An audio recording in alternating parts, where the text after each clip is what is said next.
On est le dimanche 1er mai et on va tenter un nouveau format de vidéo sur la chaîne YouTube Tag Team Crew. Du coup, ça s'appelle News and Talk. Donc en gros, c'est simple. Je prends quelques news qui se sont déroulées lors de la semaine précédente et j'en parle vite fait avec vous.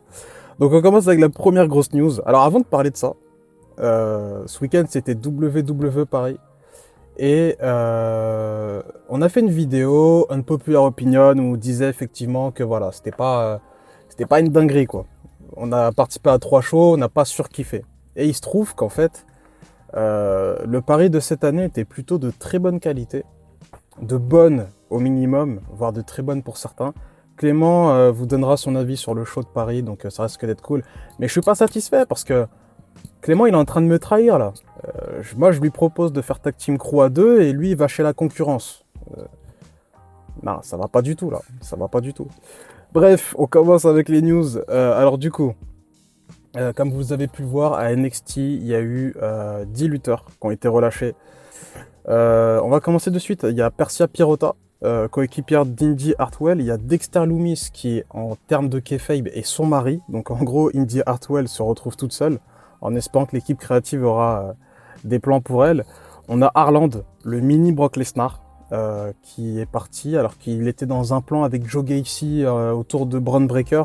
Dakota Kai qui n'a pas re-signé, et ça c'est très intéressant. On peut comprendre quand tu es un lutteur de pas re-signer chez WWE, tu veux peut-être plus d'esprit créatif pour toi-même, tu vois. Mais Malcolm Bivens, je suis très étonné pour le coup. Pour moi, c'est un mec qui il fit totalement avec l'atmosphère WWE et que lui n'ait pas voulu re-signer, je suis très étonné. Donc voilà, c'est les 10 noms. Moi, je suis quand même déçu, surtout pour Bivens, qui me faisait marrer. Et Harland, je pense que tu aurais pu en faire un bon petit Brock Lesnar, un bon petit mini Brock Lesnar. Autre news, Ryback insulte Vince McMahon sur Twitter. On va passer à autre chose. Autre news, celle-ci elle est très intéressante, il y a un pay-per-view qui arrive en Europe, ça va s'appeler Clash at the Castle. Ça va se passer à Cardiff, au Pays de Galles. C'est Drew McIntyre qui a balancé la news, donc du coup ça risque d'être... Moi je pense qu'en termes d'ambiance, déjà Paris c'était quelque chose de fou, j'ai vu sur Twitter. Parce que moi j'y étais pas, hein, j'ai oublié de le préciser, moi j'y étais pas, mais Clément y était. Les Anglais en termes d'ambiance, ils savent y faire. Bon là du coup c'est pas les Anglais, là c'est des Gallois, mais vous comprenez, voilà. Les Britanniques, normalement ils ont le sang chaud, tu leur donnes 2-3 bières avant le show, je pense qu'ils vont faire une ambiance de taré. Bad Bunny, vous vous rappelez de Bad Bunny là, qui a fait un super match à WrestleMania et qui a fait mentir pas mal de fans de catch qui disaient que les célébrités dans le catch ça donnait pas des choses très bien. Et au final Bad Bunny, voilà, je pense que tout le monde a apprécié son match, Logan Paul récemment aussi. Et Bad Bunny sera dans un film, pas dans un match. Enfin, quoi que vous allez voir, si. Il sera dans un film Marvel qui va s'appeler El Muerto. Donc en gros, il va incarner... Alors, c'est pas le dieu de la lutte, mais il va incarner un catcheur qui plus ou moins des pouvoirs avec son masque. Et j'ai pas trop bien compris en fait. Certains disent que oui, certains disent que non. Enfin bref, c'est un antagoniste de l'univers Marvel et de Spider-Man. Donc à voir si éventuellement il y a peut-être des caméos de catcheurs de la WWE, vu que Bad Bunny va incarner un catcheur et que maintenant on sait que c'est un gros fan de catch et qu'il sait catcher le bonhomme. Donc histoire à suivre, même si le film il est un peu bizarre. Je sais pas si ça va être très intéressant. Autre news, alors celle-ci elle est un peu triste. En fait c'est un Barmoon qui s'est confié à Chris Van Vliet et en gros elle a expliqué que il y avait des réunions au sein d'NXT 2.0 pour repacker les femmes, pour les rendre un peu plus sexy. En gros, on a dit aux femmes, habillez-vous un peu plus comme Mandy Rose. C'est un peu chaud. Et je me rappelle, il y a quelques semaines de ça, il y avait des gens sur Twitter qui disaient, c'est bon, l'époque des divas, ça revient. Et j'étais pas du tout d'accord avec ces commentaires. Moi, je suis pas dans les trash talks sur Internet, donc du coup, j'ai juste lu, tu vois. Mais au final, en fait, les gens avaient raison. Il y avait vraiment des réunions en interne qui disaient aux femmes, habillez-vous plus, un peu plus sexy. Et Amber Moon, elle a dit, bah non, moi, c'est pas mon style. Donc bon, c'est pas elle qui est partie. Ils l'ont renvoyée et elle était assez dégoûtée, assez étonnée. Mais avec le recul, je pense qu'elle est quand même satisfaite de plus être du côté de NXT 2.0. Donc c'est pas plus mal. Même si j'adore NXT 2.0. Alors Vice, est-ce que vous connaissez la chaîne Vice? Vice, en fait, il diffuse un programme qui s'appelle Dark Side of the Ring, qui est un excellent programme. Je pense que la plupart d'entre vous, vous connaissez. Donc c'est des documentaires sur le côté sombre du monde de la lutte.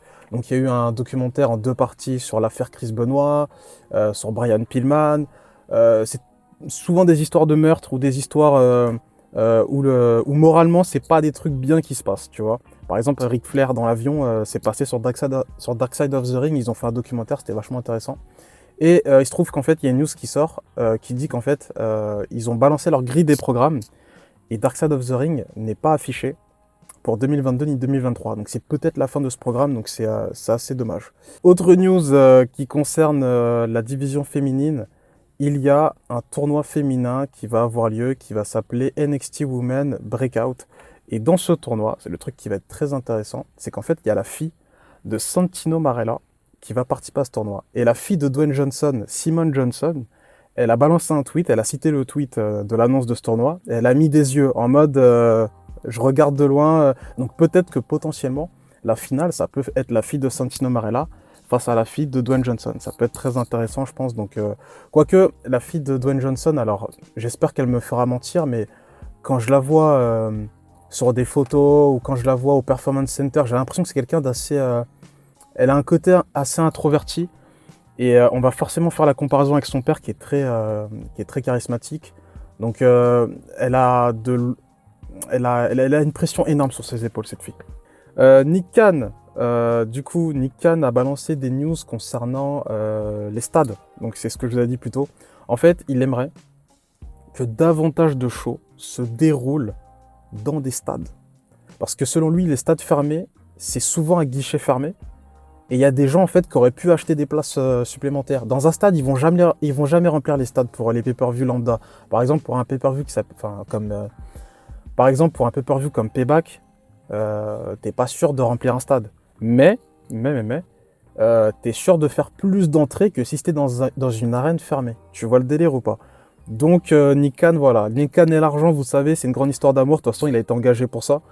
Donc dites en commentaire si vous souhaitez avoir plus de shows, de pay-per-view dans des stades. Moi personnellement, je suis pas forcément très fan.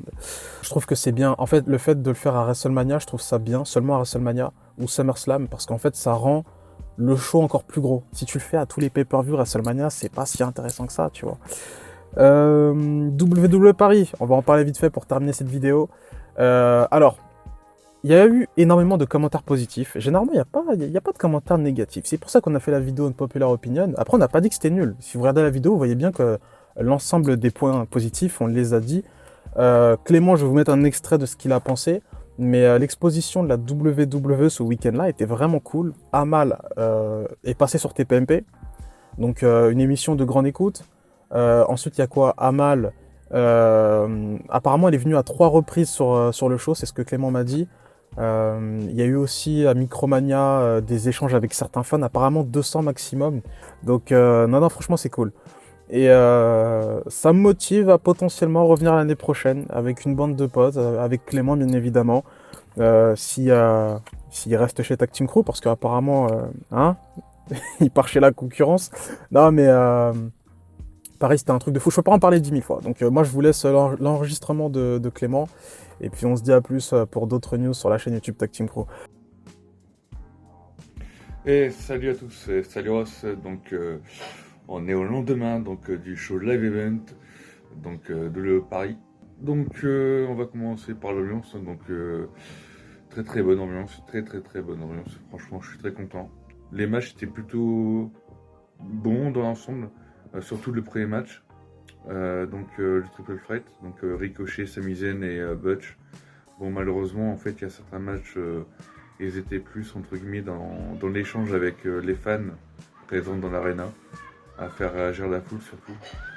Et puis le meilleur moment, c'est les entrées, Shinsuke Nakamura, Randy Orton et d'autres superstars qui sont forcément très appréciés de la part des fans.